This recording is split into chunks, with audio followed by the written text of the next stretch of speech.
হুটহাট প্ল্যানে এত সুন্দর পরিবেশে ঘুরতে গিয়ে আমরা তো সবাই অনেক বেশি খুশি হয়ে যাই।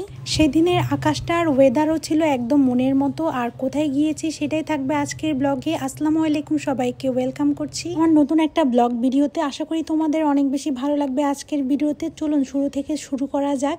ফার্স্টে আমরা একটা রিক্সা নিয়ে ঘুরতে চলে যাই। ইনায়ার বাবা ওদিন বাড়ি থেকে এসেছিল, তো আমি খুব বায়না করছিলাম আজকের ওয়েদারটা খুব সুন্দর, চলো বাইরে ঘুরতে যাই। দেন আমরা ভাবলাম আশেপাশেই কোথাও ঘুরতে যাই, যেহেতু আকাশটা মেঘলা ছিল।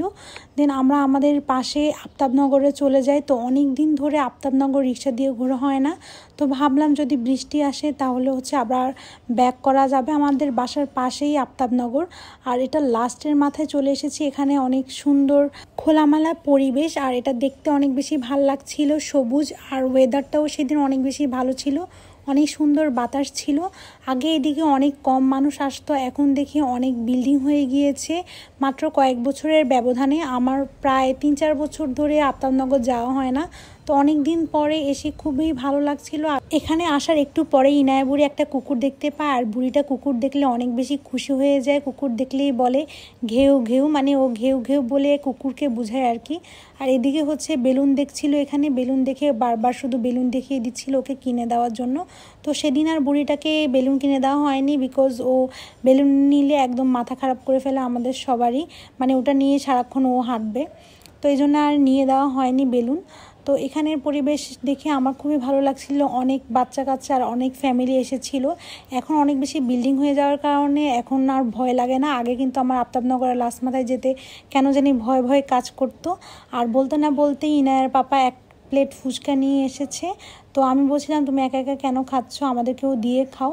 দেন ও ক্যামেরা দেখে আমাকে একটু খাওয়াই দিবে, এখন নিয়ে আপনারা দেখতে পারবেন সেটা। তবে ফুচকাটা আমার বেশি একটা মজা লাগেনি, 50 টাকা প্লেট ছিল।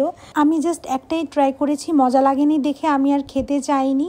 আর এখানে আমরা সবাই একটু ঘাসের উপর বসতে চাচ্ছিলাম, বাট ইনায়া বুড়ি বসতে চাচ্ছিল না।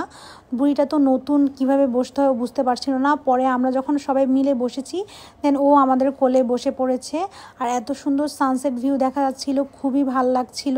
আমরা এখানে বসে একদম খোলা মাঠে বাতাস খাচ্ছিলাম, অনেক ভাল লাগছিল। আর ভাবছিলাম আর একটু আগে গেলে ভালো লাগতো। আর সন্ধ্যা হয়ে গিয়েছে, যার কারণে আমরা বেশিক্ষণ স্টে করতে পারিনি ওখানে। আর এখানে আমরা সবাই মিলে আইসক্রিম খাচ্ছিলাম, আর বুড়িটাও আইসক্রিম খাবে। তারপর ওকে আইসক্রিম ছাড়া আর কি জাস্ট কোনটা দিয়েছি।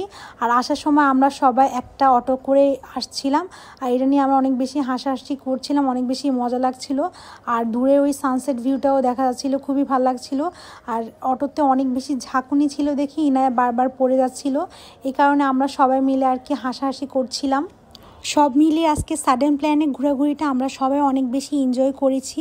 দেন আমরা একটা রেস্টুরেন্টে চলে যাই, আর এটার ব্লগ আমি পরে শেয়ার করে দিব।